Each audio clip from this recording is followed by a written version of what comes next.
It's election night here in Western Washington, and in King County, there are two open council seats up for grabs in District 4. Jorge Baron is leading Sarah Reinfeld 56 to 44%.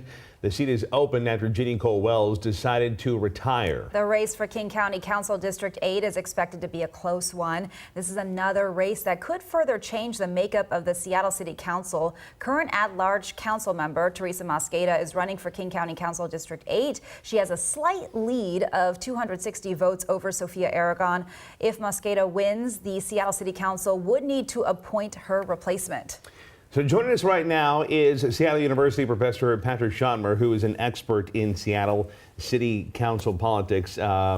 Really, we're glad you're here. Yes, thank you for being here. Happy to join you. Patrick, as we're seeing these early results come in, we are seeing a lot of incumbents that are trailing at this point. Are you surprised by that, and what do you make of it? I am a little surprised by that, to be honest. We generally expect the more centrist-leaning candidates to have their best night on election night, and then subsequent votes will tend to favor the more progressive candidate. We call that the blue shift. Okay. But the size of the lead that we're seeing here, I think it, more than anything else, it reflects a really good night for Mayor Bruce Harrell. Okay. Oh, okay.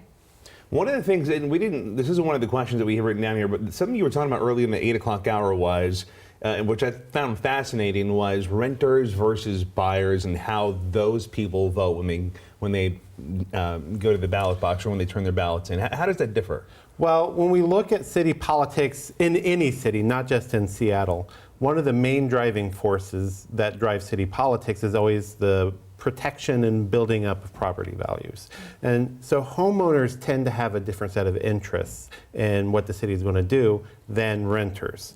And because of that, we tend to find, sometimes we'll call it NIMBYism, or sometimes we'll call it slow growth or smart growth policies, being preferred by people who are homeowners who want to protect their property values, who aren't wanting to, have their views disrupted or see too much growth and progress change the city that they know and love, whereas the renters are really wanting big investments in housing, especially affordable housing, and that often means higher property taxes, which is going to hit those people who own homes. Makes sense. And you were talking about housing, another two big key issues, homelessness, which fits in with housing as well, and certainly safety are big for voters this year. Are you seeing that play out tonight? And are there any districts in particular where you're watching those as key issues? Well, I think those are definitely perennial issues. And a lot of the candidates, where they did spar, they were sparring mostly over issues related to security. And while they didn't disagree on broad strokes often, it was often on the details where we saw a lot of difference there.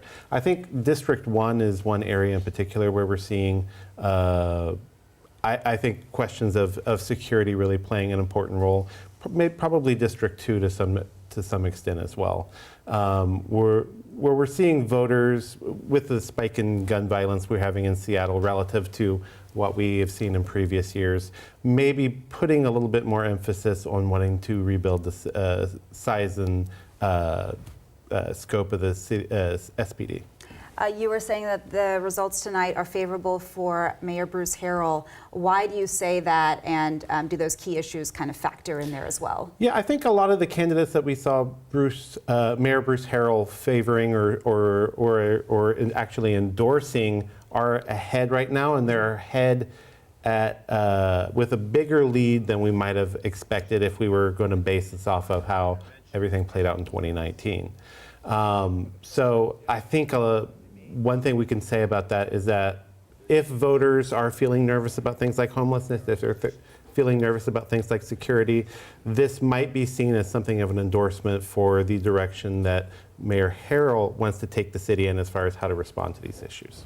Okay. If these results do hold up, we're looking really at a different council than we've seen in the last few years. Well, I mean, we're going to have a different council either way. We're having a change in personality and a change in the kinds of issues they're going to emphasize.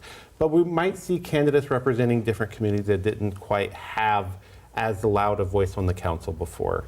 So even if we see some of the incumbents come back in, even if we see some of the more progressive candidates move on the council, I think that the results we're seeing tonight are going to shape how they approach governing over the next 4 years.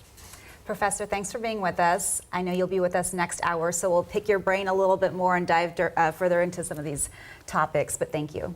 Happy to help. As we mentioned, there are hundreds of races across our state tonight. For a link of the first round of these results, text the word results to 206-448-4545. You'll have the option of just picking the results for the county you live in.